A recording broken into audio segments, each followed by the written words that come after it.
Subscribe to our YouTube channel and don't forget to press the bell icon to get all the latest updates. A stormy, dramatic, confusing, chaotic meeting has taken place of the CWC. As predicted, Sonia Gandhi offered to step down, leading to a chorus of those who said that either she must stay on or Rahul Gandhi must take charge. In the meantime, the 23 senior Congress leaders, some of them former ministers, who penned a letter asking for an overhaul of the party, were hauled over the coals quite literally themselves. Although the Congress sharply denied initial reports that Rahul Gandhi had accused them of colluding with the BJP, Ghulam Nabi Azad did confirm that he offered to resign because several of his party colleagues, not Rahul Gandhi, but several other colleagues did accuse him of furthering the agenda of the BJP. It was a day filled with chaos, but with no clear answer as to who would lead the Congress party. In the meantime, the proceedings were leaking minute by minute, perhaps accurately, perhaps inaccurately, but perhaps driving home the fact that the Congress is unable to control its messaging in an age of new politics. To discuss what may happen next and what message today's CWC has given us, we're joined by a very interesting and I think I would say informed panel of people. We have Dr. Sanjay Baru. Dr. Baru served as media advisor to Dr. Manmohan Singh in the UPA's first term and then famously wrote the book, The Accidental Prime Minister. We have Sanjay Jha, whose tweet first outing the existence of this letter was rubbished by Randeep Surjewala of the Congress. And I'm sure Mr. Jha feels very vindicated today because the CWC spent the whole day attacking the letter. It said doesn't exist. Tehseen Poonawalla, a passionate supporter of the party and of the Gandhi family, is with us. Neerja Chaudhary, veteran journalist and columnist. And Rashid Kidwai, the one journalist I think knows the Congress party better, I would say, than anybody else, has spent decades reporting it. I'll start with you. Sanjay Jha, because I think you must have your little moment to say I told you so. But yet we have no clarity. We have a whole lot of chaos. The number of people who are supposed to have signed this letter has ranged from 20 to 23 to 303. None of the people who've actually signed it have placed it in the public domain themselves. And there's been complete chaos. And there's been the usual sort of chorus demands for the Gandhis in one form or the other to stay on. Sanjay, what do you make of the day so far? Parka, first I'm astonished that there is so much of a kerfuffle within the Congress party over suggestions which are constructive in nature, written by 23 leaders of the Congress who come from all age groups with different political experience, but have been contributors to the Congress success story over the decades. So the fact that the Congress's initial response has been so thin-skinned is, in my opinion, very disturbing actually. Because these are, if you look at Mr. Anand Sharma, Kapil Sibal, Ghulam Nabi Azad, Dr. Tharoor himself, and then you look at Milind, Manish, Jitin, it's a mix of people who represent all walks of the constituency that we need to be addressed politically. And there are over 300 other people. I'm glad you brought that up early, that these are not 23 leaders in isolation. So for people to assume that this is an elite Congress core working out of Delhi and, this is a caucus trying to destabilize the Congress, that's all outrageous rubbish. These are people who are passionate, committed to the Congress ideology, want a robust comeback, and have given suggestions to get the party back on track. Now, there's only... Yeah, go ahead. So I just want to ask you, you know the contents of this letter and you know the number of people who have signed it. I'm asking you this deliberately because there's been so much chaotic sort of he said, she said, he said, then he took that back all day long, that you are saying with a sense of responsibility that 300 people have signed this letter, Sanjay, and you have seen this letter. Probably more, yes. And I want to add another point, that the redacted versions that has come out in the Indian Express may not be the redacted version. I don't know who's leaked the letter, but it clearly has come from some source or the other, or the Indian Express has managed to get access to it. But the fact remains that the authenticity of the content that was published in Indian Express cannot be challenged. And, Barkha, one last point before you go on to other experts here, and I have a lot of respect for everybody on this show. The fact remains that just look at one aspect. This party has not had an election to the Congress Working Committee since 1997. Forget the Congress Parliamentary Party. forget the Congress Election Committee. These were places that were once electorally contested from within. And clearly, we are paying a huge political cost for having become a party that has become opaque and is not willing to take the call after two disastrous Lok Sabha election results. And the fact that we have lost state elections, Rahul Gandhi publicly says, I don't want to come back. Mrs. Gandhi was always an interim Congress president. Where is the Congress party headed?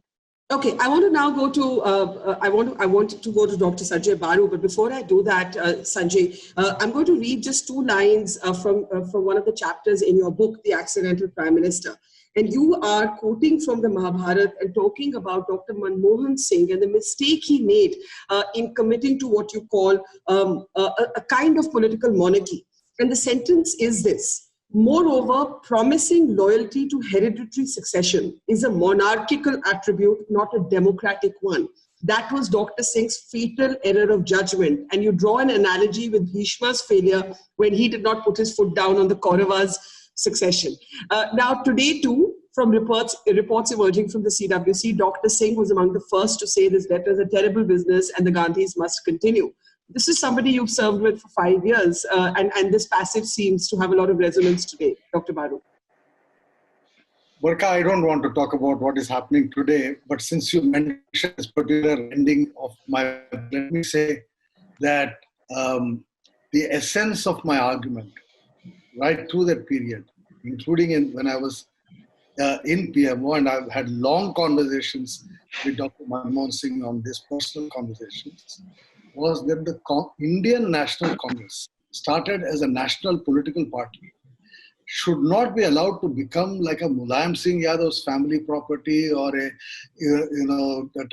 Stalin and Karunanidhi family property, all these small regional parties of Sharad Pawar and nephew or daughter or whatever, that the Indian National Congress is a national political party. It has to have a standing in the country and a history of continuity. In my judgment, and I say this on the basis of a lot of knowledge of what is happening in the party, my father was very intimately connected with the Congress in Andhra Pradesh for his entire lifetime, in fact, was that an argument started even in 91 when Narasimha Rao was Prime Minister, because we had a decade of Indira Gandhi, Rajiv Gandhi, a dynastic succession. There were many people in the Congress who said that this dynastic succession should end now. Yeah. The Congress should return to its grand old past as a national political party. I mean, like in the BJP or like in the communist parties, Prakash Karat's wife or son don't become, or daughter or whatever, don't become General Secretary of the CPM. There's an election, Sitaram Yechuri becomes. Similarly, in the BJP, Advani is succeeded by someone who's elected. So the Congress should also have leadership internally generated, new people coming up from across the country. It's an old debate. It actually goes back to 91, let me tell you. So in the period when UPA was in power, I have been involved in lots of conversations with a lot of congressmen, many of whom are even today in touch with me. And by today, I mean today in touch with me, who say that, look, what you were arguing in those days was correct, that we wanted a future without going to Rahul. Sonia ji brought us to power in 2004. There's a question about the role Sonia Gandhi played. But the whole debate was not about Sonia Gandhi. The debate was about next after Sonia who. And the view that Rahul should automatically become was questioned within the party. And in a sense, my book reflected that. And I felt really sorry and extremely angry also that Manmohan Singh went along with this view that Rahul will succeed Sonia, which is how the book ends. Why did you go there? On the other hand, let me end by saying that Pranab Mukherjee never accepted that. Unfortunately, he's in coma today. I wish I was there to talk to us. I tell you, honestly, Pranab Babu never endorsed Rahul Gandhi's leadership of the Congress party, because he, like many other senior people, felt the Congress should have a life beyond the family. So it's a larger point I'm making, and what I'm now seeing happening in the country, in a sense, is a play out of the process which has been going on, and I don't know how to let it. Yeah. So some important sort of nuggets there, especially the point about Pranab Mukherjee, who of course cannot today, is not in a position to speak for himself, but knowing Pranab Mukherjee, he would have recorded everything he believes in some diaries that will make the light of day. Tehseen, before I get Rashid and Nirja to bring in their journalistic experience and wisdom on this, are you still defending the way Rahul Gandhi has handled this entire situation? Because even though the particular bit about accusing these letter writers of acting at the behest of the BJP has been denied, and that denial may not necessarily be believed by all, because remember, Randeep Surjewala first denied the existence of the letter, then he denied that Sonia Gandhi was going to step down. Both of those things have turned out to be false. But the fact is, there's no doubt that the Gandhis have targeted the letter writers. They've questioned the timing of the letter. They've said, why did this letter have to be written when Sonia was in hospital, when Rajasthan was in crisis, instead of saying, okay, come, everybody, let's talk. That's what a good leader should have done. Let's find a solution. Tehseen. At the onset, I heard Sanjay Baru speak about his fiction, The Accidental Prime Minister. And I say fiction because in that book, somewhere he attributes that files were sent by Pulok Chatterjee to 10 Janpath, which now has been proved discorrect. Files never went to 10 Janpath. We'll debate the book on at another time. We'll hear. That's true, but then you cannot attribute fiction to being to pieces of evidence. He's giving his opinion. He's giving his opinion. But it's fiction. It's his opinion. It's his opinion. Hold up, Barka. No, calm down. Pulok Chatterjee never took files to 10 Janpath. It's now been proved. That cannot be opinion. That's lies, fake news. But not correct. You fight against it. I'm just telling you. That statement is not there in the book anyway. Don't talk about history. I'm not talking about Pulok Chatterjee. I'm not talking about Pulok Chatterjee. Dr. Baru has given an opinion. The book here. Fair enough. Now. I don't read fiction. I don't read fiction. I read Barkha's book. She signed it. I don't read fiction. Mr. Anyways, we are not here to debate Pulok Chatterjee. No, Dr. Baru, sure. one minute. Dr. Baru, as a senior journalist and as someone who served in government, has offered an opinion that he believed that Manmohan Singh made a fatal error by continuing to promote a dynasty. Now, this is neither fact nor fiction. This is his analysis. Now, please respond to this in the light of what we have seen. I don't see how Dr. Manmohan Singh could promote a dynasty. Dr. Manmohan Singh was elected, not Talk selected. about today. Talk about today. Let's talk about I'm answering the question he raised. Okay. You've got to allow me to answer. If you don't allow me to answer, don't have me. He raised the point. He raised the point. Dr. Manmohan, I'm quoting him. Dr. Manmohan Singh promoted a dynasty, moreover pointing loyalty to a dynastic succession. That was his lines. Now, if that is true, I don't think Mr. Manmohan Singh or Dr. Manmohan Singh had any role in that. Dr. Manmohan Singh was elected to be Prime Minister of the country. He served 2 terms as Prime Minister. He did a great job. The selection of or election of Rahul Gandhi or whoever should succeed Mrs. Sonia Gandhi will happen via the electoral process of the INC. Now, Barkha, you are at liberty, Dr. Baru and Sanjay Jha is at liberty to diss this process, to criticize this process, or to accept this process. But the fact of the matter is the Congress has some sort of an election in place, which we may agree or disagree with. It's a transparent election where anybody is ready to contest. I remember reading Sanjay Jha's tweet. He says, whenever there's elections to CWC, I'm going to throw in my hat. And he's more than welcome to throw in his hat in that election process, even challenge Rahul Gandhi for presidentship or Sonia Gandhi. But the fact of the matter is, I am a Congress voter. I vote for 3 people, and those 3 people, and I've repeatedly said this to you, Barkha, are Sonia Gandhi, Rahul Gandhi, Priyanka Gandhi. Now, you may want to mock me, you may want to ask me questions, you may want to look down upon me, but I have absolute faith in these 3 and their leadership. This is my faith, and therefore I vote for them. Pause. Because, you know, the corollary to that is that every time the Congress loses, it's because people don't want to vote for them. So this is a really double-edged sword. That's true. That is true. That is true. To make. That is true. If the party is just these 3 people, the country ain't liking these 3 people very much today. If this is what you want to reduce the party to, you're actually making a very suicidal argument for them. Now, but just let me finish my argument. I'll just go take one line. Take one line. I just want to take one line. Just one line. Yes, I accept the opposite of it could be true, that you win an election because of the Gandhis, you lose an election because of the Gandhis. But then by that logic, you got to then concede that the state elections that the Congress have won because of the Gandhis. But that the media never accepts. The media says the state elections are won because of the regional leaders, but the Gandhis are fault for the debacle. That's not fair. That's not fair. The meltdown within the Congress party has been on public display today. And I want to get Rashid and Nirja to respond. I know Sanjay has taken out a book where he wants to read out something. Sanjay Baru, but first Rashid, and yes, I know. Just let me get the others. Rashid Kidwai. To some extent, it went according to script. Everybody said, no, please, Sonia ji, stay on. Or no, please, Rahul ji, take charge. But it was an embarrassing day for the Congress because they could not control the leak.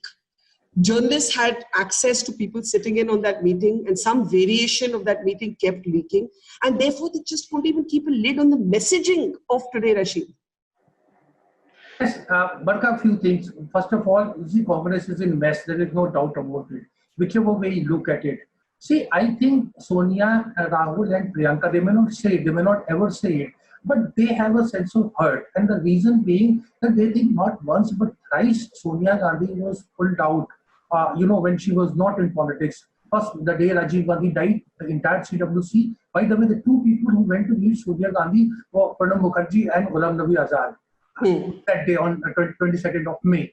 Then we come to, December 97. Again, there was a lot of drift. Even Manish Shankar had left the Congress. Again, a delegation went led by Ghulam Nabi Azad, leading with Sonia Gandhi to, take over Congress.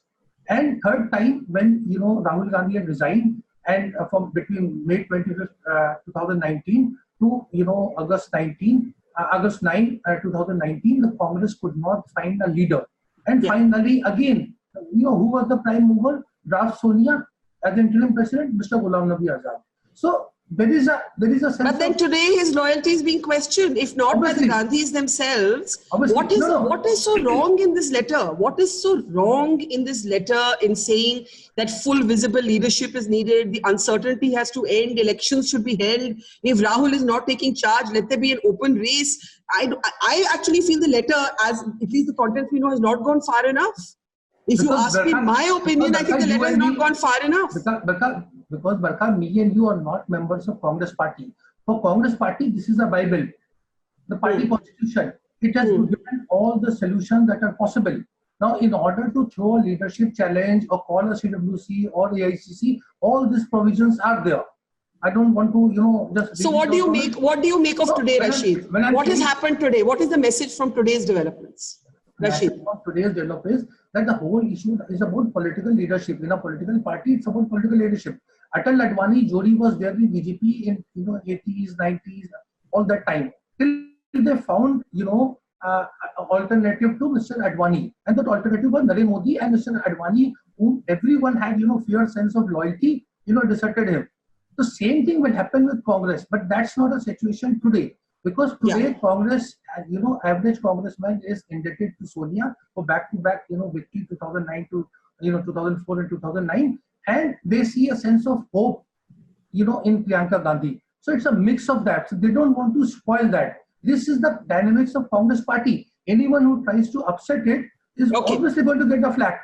Okay, Neerja, here's the question: what happens to the 23? And if Sanjay Jha is to be believed, 300 plus people who have signed this letter. Now, till we actually physically have this letter in the public domain, there are going to be different versions of the exact words, the exact number of people. But the way these people have been targeted today, even if they've not been accused of collusion with the BJP by the Gandhis, certainly Azad confirms that suggestion has been made by party colleagues. And those party colleagues could be seen to be proxies for the Gandhis, right? So that insinuation is there, it's been made.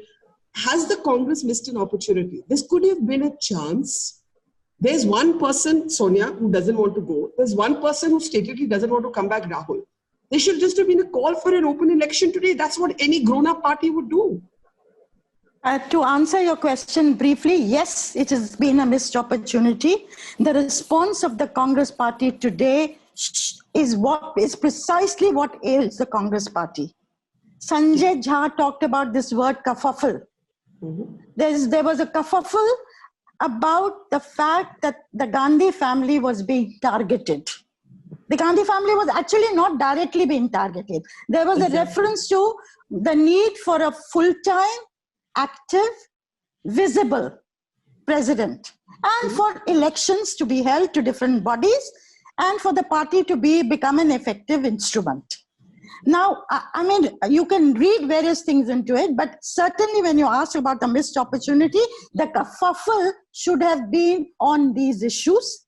Yeah. There are various things raised today, and I think, the darbar functioning, that darbar style of functioning of the Congress Party Is it relevant for the India of 2020 as they are moving to 2024, 2022 in UP, 2021 in West Bengal, 2020 in Bihar? Is that relevant when the average age in India today is 29 and the younger Indians are rejecting the idea of entitlement? You know, the very concept, the very word high command Barkha. Yeah. Is unacceptable. What does it tell you about is it about a modern progressive political but Neerja, while I agree with every word you've said, to be fair, the BJP today is also a very centralized party. It certainly has a high command of two, Mr. Modi and Mr. Amit Shah. So there is a suggestion that the BJP has Congressified while the Congress has not learned what it could from the BJP to be a more agile party, which is that it needs to adapt to new politics. So I'm just saying the BJP too is extremely centralized today. Of course. All political parties. Yeah. Of course, all parties are. But today, the BJP, Mr. Narendra Modi is winning every election for them.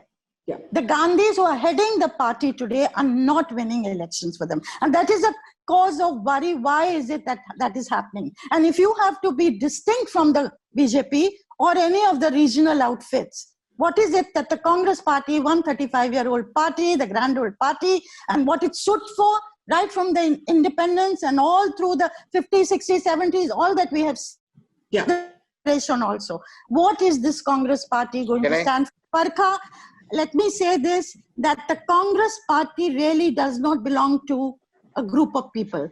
120 million people voted for the Congress party in 2019. You and I have a stake in the revival of the Congress. You know, to say only, the high command is going to decide this. Whether the Congress revives or not is going to decide which way a parliamentary democracy goes. So this criticism has to be taken in. It has to be on board when they take their decisions. And the important point is that if the Congress sinks any further, you do not have a national opposition. That's the truth. You almost already do not have a national opposition, but that's where we may be looking at. Now I want to get the two Sanjays in. I'll go to you, Dr. Baru, first. You've spoken about the past. Let's talk about today. You said even today Congress leaders are in touch with you. Some of the congressmen who signed this letter are surprises. The two names that would be typically surprising are Ghulam Nabi Azad, who actually, much to the irritation of some of the younger leaders, used to always have the ears of the Gandhi family, and Anand Sharma. These are two people in particular who were at once upon a time seen to have a straight line to 10 Janpath, as it were. Do some of the names surprise you, those who've spoken up today? Dr. Baru?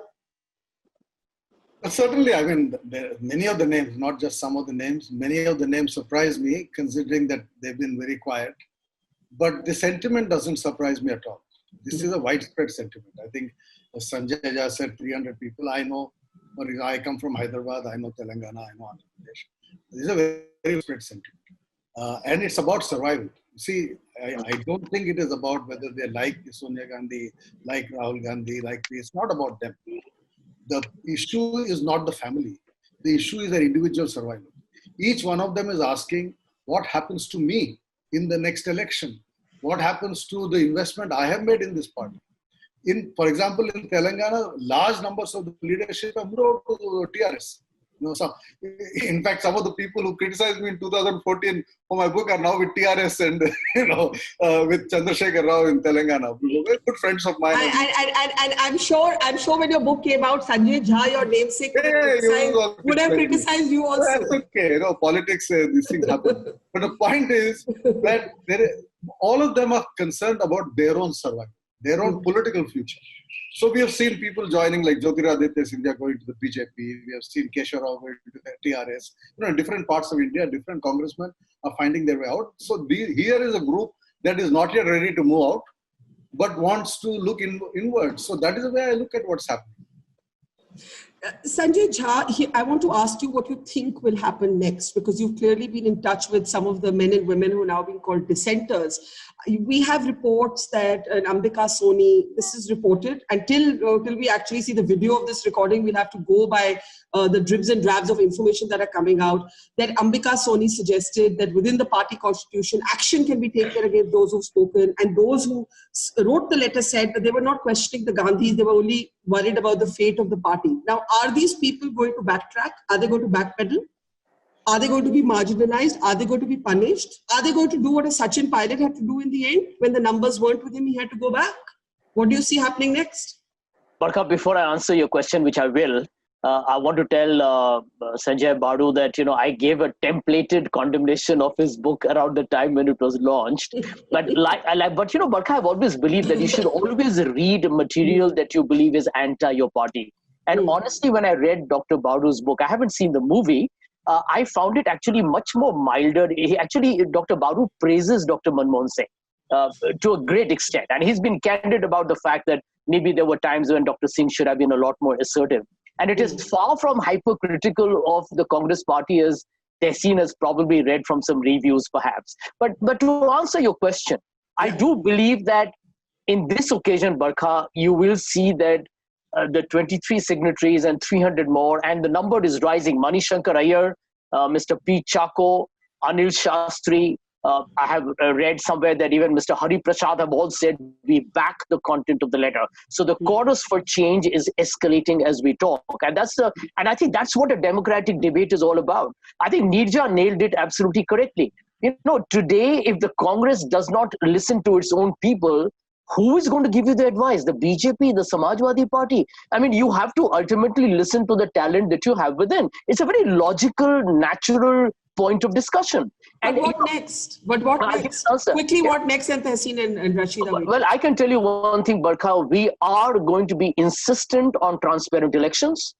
We do believe, and you read my tweet, that in the event that the Congress Working Committee were to take some unilateral discussions, we were willing to even legally challenge that. I put it out in the public domain, actually. You can just pick up my tweet. Who's this we? I have to ask you, who is this we? Who is going to legally? Who is this we? You have to say more.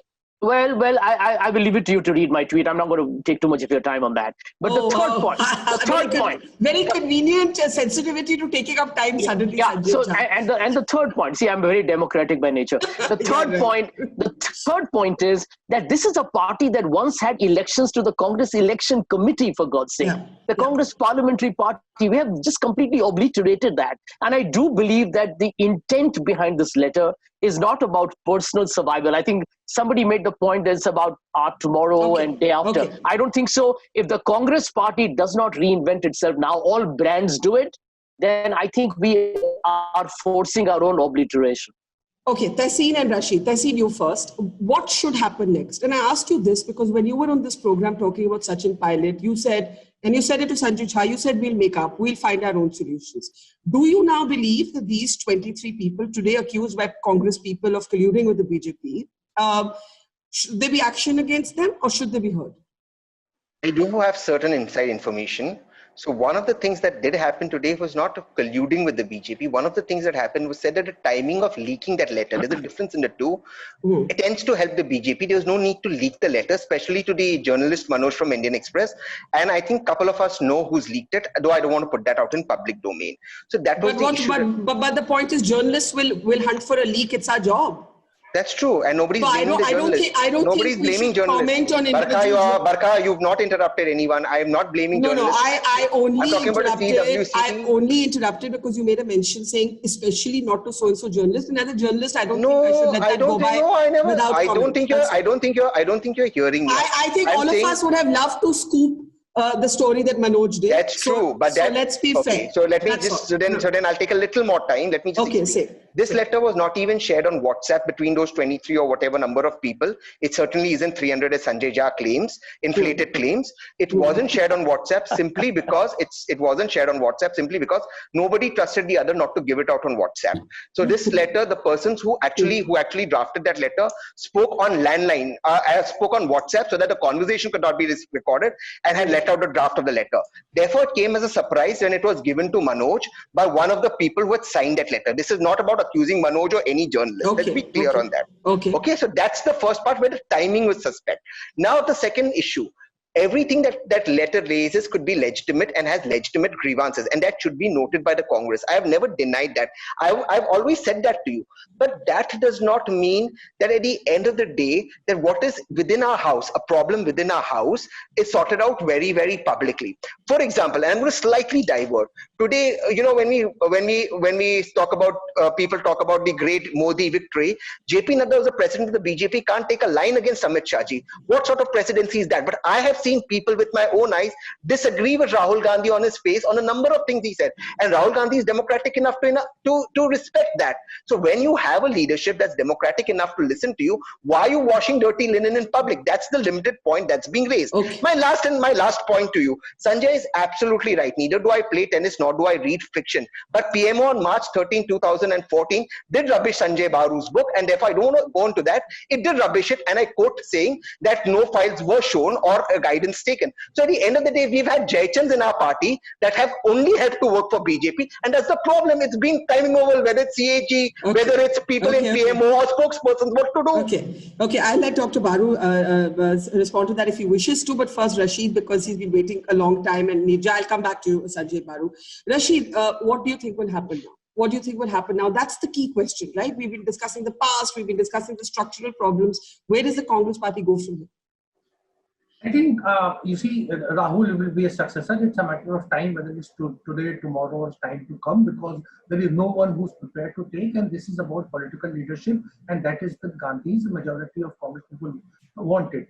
Because 23 is a very curious mix of, there are some people who genuinely feel about party and they have, genuine concern for it. There are some who are anti-Rahul Gandhi, not so much anti-Sonia Gandhi, and there are some who are acting actually, to bring down Congress. So there are three set of people. See, you have seen in past. Who do you think is acting to bring? Who do you think is acting to bring down the Congress? No, that is it. See, you look at Chief Whip of Congress Party in Rajya Sabha has walked up to BJP. You have seen Scindia. You have seen so many political leadership. Political loyalty is temporary in nature. You have Devkant Barua, who had coined this thing, India is Indira, Indira is India, and he went and he left Congress and he deposed before Shah Commission. All the Ambika Soni, Vidya Charan Shukla, I can go on giving name. 3/4 of Congress party are revolted against this, against Indira Gandhi. So, and this is exactly what Rahul Gandhi wanted. Rahul Gandhi is an unconventional politician. He wanted some people to make an exit.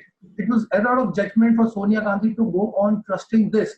Congress is in transition. The Sonia era is over. Rahul era is coming. And so you believe exits will happen? Exits will happening. This letter is also at one level. It is to stop that. This should stop that. I've been writing this in Delhi. No. Will this letter lead to more exits? Obviously, they will lead to more exits. Obviously, all those key people, they've already been sidelined. They'll be thrown out. There'll be action against them. All 23. Not all 23. Some will retreat. I just cannot be, speculating all that. Okay. But I'm saying some will come back. Some will go to social media and keep, talking about it, because this is, good optics to, beat Congress with its stick. And of course, and some will join other political parties. Okay. It's not going to be, back to square one. Okay. So that's interesting, that it's not going to be status quo, except in the fact that a Gandhi will continue to lead the party. Now, Nirja, what's interesting is that in this new book written by University of Berkeley's Pradeep Chibber and co-authored by a young student of his, Harsha, both Priyanka Gandhi and Rahul Gandhi give interviews, and I did an interview with the authors where both say that a Gandhi should not lead the party. Now, if the siblings keep saying this, and maybe they say it so everybody can say, nahi, nahi, that's a year-old thing. That's a year-old formulation. I'm just saying Rahul Gandhi needs a narrative to come back, Rashid, from his own stated words.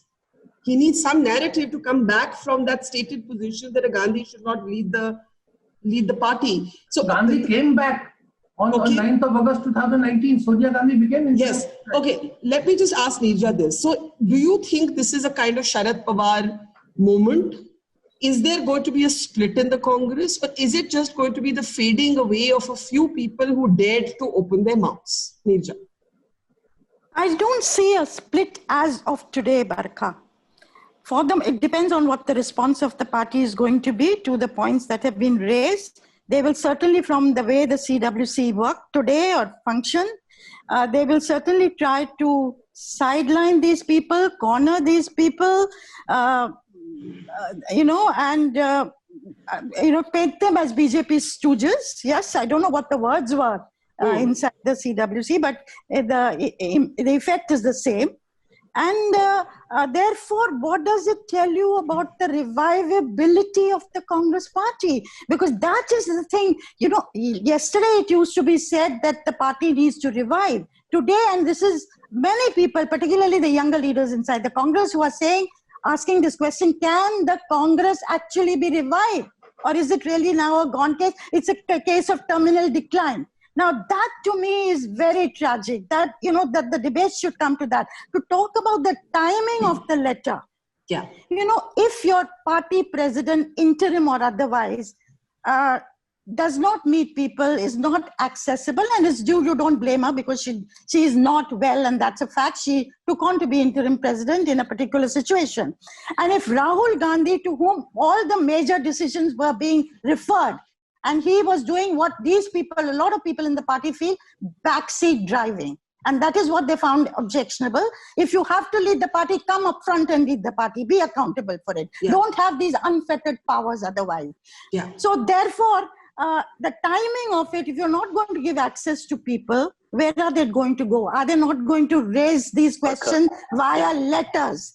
And secondly, I would say, you've not done anything by way of a post-mortem brainstorming. 6 years ago, you didn't do it. 1 year ago, you didn't do it. And you're still waiting for that perfect moment. And where is the party headed?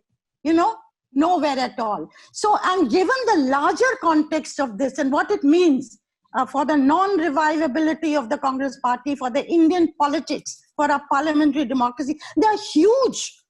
The consequences are huge. Therefore, it will be I find it very painful today, very, sad and tragic that the Congress party, instead of seating down these people, a group of them, and say, look, how do we move forward? What do we do? They are your own colleagues. I think Sanjay Jha wanted to come in, then I'll come to Tehseen and Dr. Baru. Sanjay Jha, go ahead. Barkha, I'll just give you one example to tell you where I think Neerja has probably nailed it right now.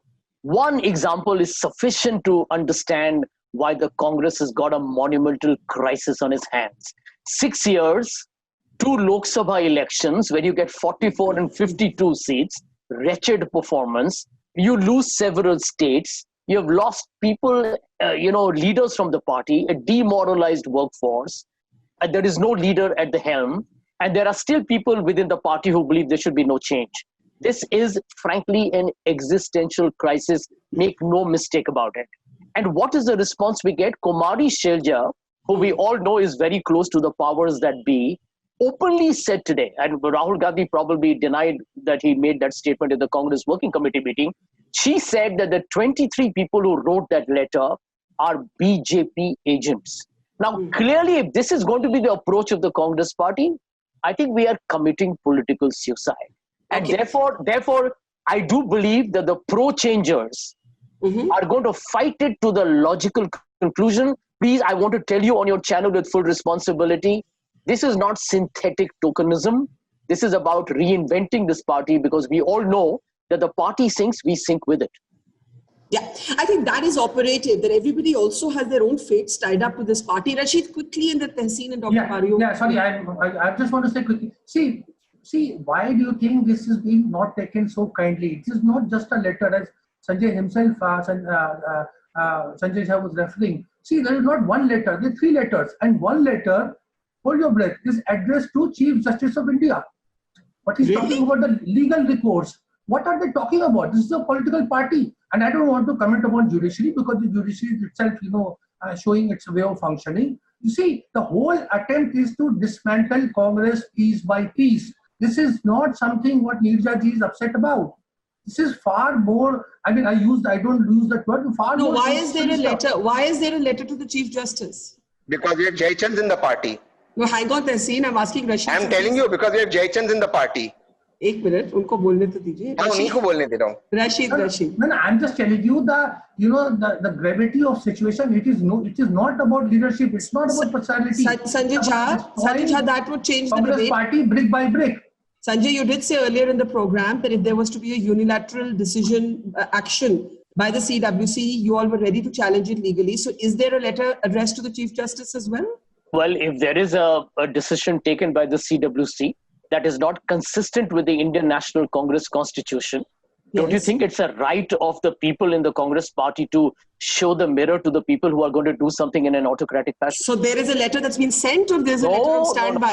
I'm not aware of what Mr. Kidwai has accessed. I have no idea. The letter has been sent, prepared, thought of, contemplated? The only letter that I have talked about is the letter whose version has appeared in the Indian Express. The point I'm making is that there is a fear among large sections of the Congress party that once again it will go back to its old ways. People will be nominated and life will go on. But there is a norm within the Congress. I mean, this is the problem, Barkha. No election to the Congress Working Committee since 23 years. And yet there are people who believe everything is fine, that we should continue the way we are. I mean, there are serious problems. The party is actually is there a letter to the Chief Justice, or there isn't? I'm not aware of that at all. I'm not aware of that. But you are confirming that legal action could be considered if there is unilateral action against, disciplinary action against those who signed the letter, Sanjay Jha. If there is any action taken by the CWC which violates the Indian Congress Party's constitution, then I think there is a legitimate grievance that needs to be addressed. Okay, I think that's as much as we can get out of Sanjay Jha on this particular issue. Tehseen and Dr. Baru. Tehseen, sorry, you wanted to make a point. Go ahead. Tehseen? No, look, there are some things that I want to put across. You keep saying that the Gandhis haven't taken the Congress to victory. Then why do you blame the Gandhis for the problems in the states? Either the Gandhis have been responsible for the victories in the states and therefore they can be blamed for the problems in the state, or they're not responsible for anything. So it doesn't add up. When the state victories happen, you give credit to regional leaders. But when there's a problem in that same state, you don't blame the regional leaders, you blame the Gandhis. The Gandhis have become soft punching bags. And that's unacceptable to us, the supporters of the Congress. Second point, and I want to be very categorical on this. At the end of the day, you know, people are surprised that why do we have our faith in the Gandhis? We have our faith in the Gandhis because it is this family that has sacrificed for the country. It is this family that has laid down its life for the country. And it's this family that is ahead. Rahul Gandhi taking the way ahead. I have seen Rahul Gandhi's interactions with youngsters. Now, you may agree, disagree with those youngsters, whether it's Rajiv Satav in Maharashtra, whether it's Hardik Patel in Gujarat, whether it's, let me finish, B.V. Srinivasan in the Indian Youth Congress, a young guy with no political lineage, whether it's Neeraj from NSUI. Rahul is grooming youngsters. He's bringing them up. He is continuously taking on Prime Minister Modi. But young people are voting for Prime Minister Modi. All surveys show that. That's true. And we have a problem that young people are voting for Prime Minister Modi because we have institutions after institutions, including the media, and I don't believe you, Barkha, at all, I respect you, that are completely collapsing.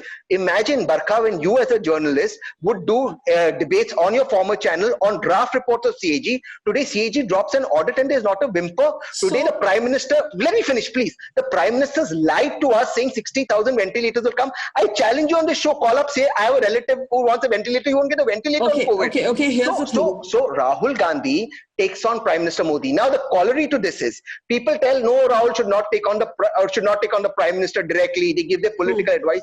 They don't understand what we want. We want to be free of Prime Minister Modi and Amit Shah, and Rahul Gandhi is giving us that. Therefore, we stick by him. So Rahul Gandhi is not giving you that till some elections are fought and won. Rahul Gandhi may be attempting that, but he's not giving you that. Yes, but that attempt gives us hope. Okay, now here's what I want to say. You're right about the capture of much of mainstream electronic media. But when we talk about the institutional collapse in today's India, we must also talk about the political collapse of the opposition and its failure to reimagine itself vis-a-vis a resurgent BJP. So let's also include the opposition's own collapse in the middle of this new normal that we are all, in a sense, learning to read and understand and decode. Dr. Baru. You heard now Rashid say that in this group are not just well-intentioned people who worry about the fate of the party. There are actual political sort of traitors, for lack of a better word, who feel that it's time to cross over, who are basically attacking the party from within. Does that change your perspective of events? I mean, Rashid knows the Congress party better than me, so I can't say whether he's right or wrong. But I don't think you need anyone to implode the Congress party. Is doing it on its own.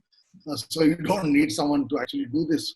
The real challenge for the party is very similar to the challenge the BJP had from 2004 to 2014. which is that incumbent leadership is no longer able to bring the party back to power. Yeah. And I do not see at the national level today the Congress being in a position to really challenge Narendra Modi and replace him in the 2024 election. On the other hand, it is a fact that across the country, in many states, regional leaders have been able to withstand the BJP onslaught, whether in Telangana or in Andhra Pradesh or in Kerala or in Tamil Nadu or in Maharashtra or Bengal. In many states, there is regional parties have been able to sustain themselves, partly because of the nature of their politics. So I actually think the number 6 item in the 6 demands which were published in the Indian Express is an interesting demand. We have not talked about it today, which is an invitation to ex-congressmen to come back to the party. Yes. That for me was the most interesting element of the 6-point demand, which is a 5-point demand, which is an invitation to people like Mamata Banerjee or Jagan Reddy, even Chandrasekhar Rao, the former congressman, and even etc., to come back.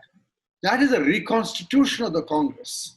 And I think such a reconstitution of the Congress where you have strong regional leaders, whether Mamata in Bengal or Jagan in the strong regional leaders re-entering a national party with a new leadership at the top. Because the problem with the current situation is that the way in which the Rahul Gandhi, etc., function, they're not capable of sharing power with the Mamata or with the Jagan.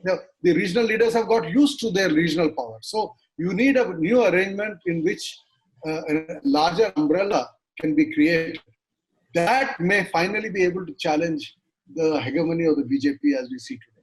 So the new old Congress, in a way, the new old Congress is a way of, in a way, putting it. I do have to start closing. Neerja, any last thoughts? Neerja Chaudhary.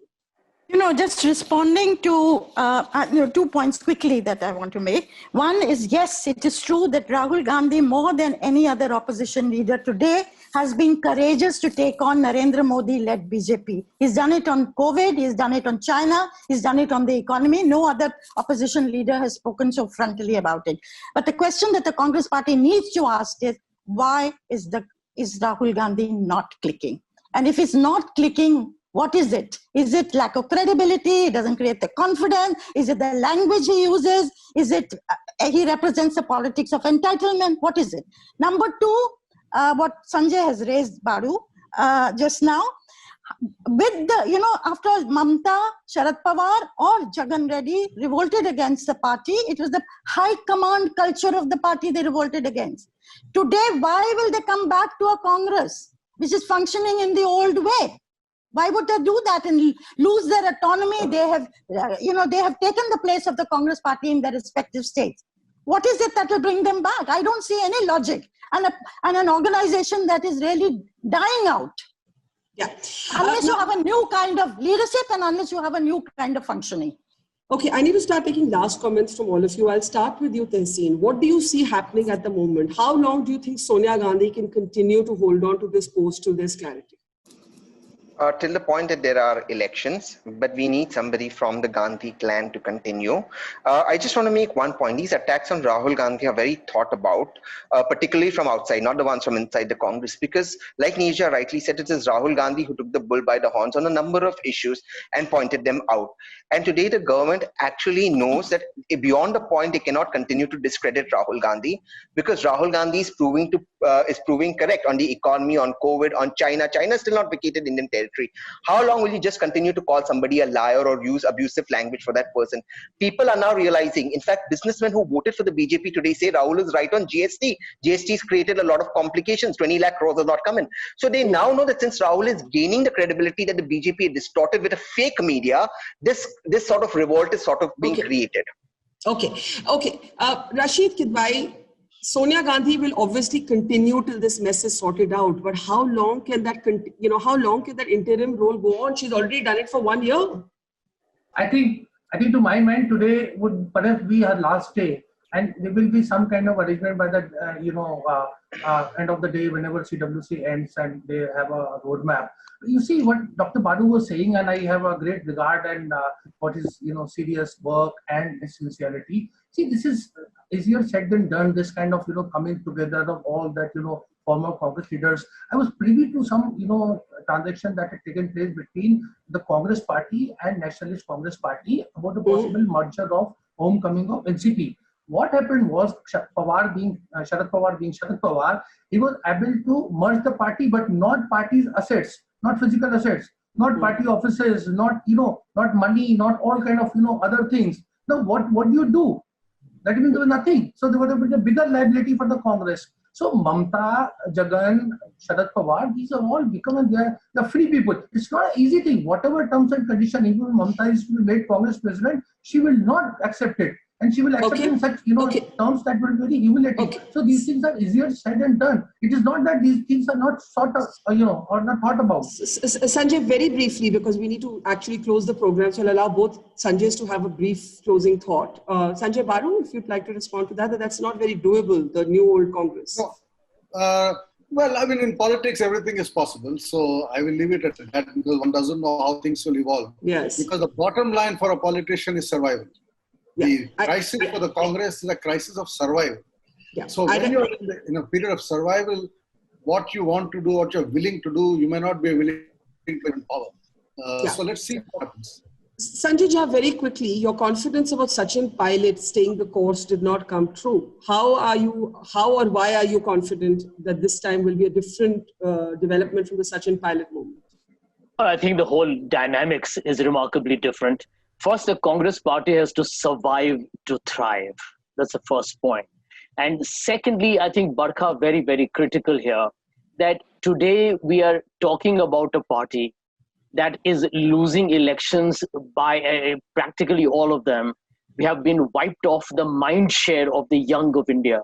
So clearly one answer is very apparent. There is a grand myth which has been created that the Congress party will disintegrate if the Gandhis are not at the helm of affairs. Well, the Congress party has actually broken up into many factions with a Gandhi at the helm of affairs as well. So I think that's an absolutely, very specious argument. If somebody is given a chance, they will not only be able to prove their mettle, and that is what a dynamic organization does. It gives everybody a chance to go to the top. And to answer this question that a lot of people make, that Rahul Gandhi is taking on Mr. Modi and the RSS and the BJP, yes, he is. But what makes you think that a new leader won't? Okay, we'll have to leave it there. Thanking our panel, Neerja Chaudhary, Dr. Baru, Poonawalla, Rashid Tiwari, and Sanjay Jha. The one thing I think everybody, irrespective of where you stand on this debate, may agree on is that the Congress party simply cannot afford status quo.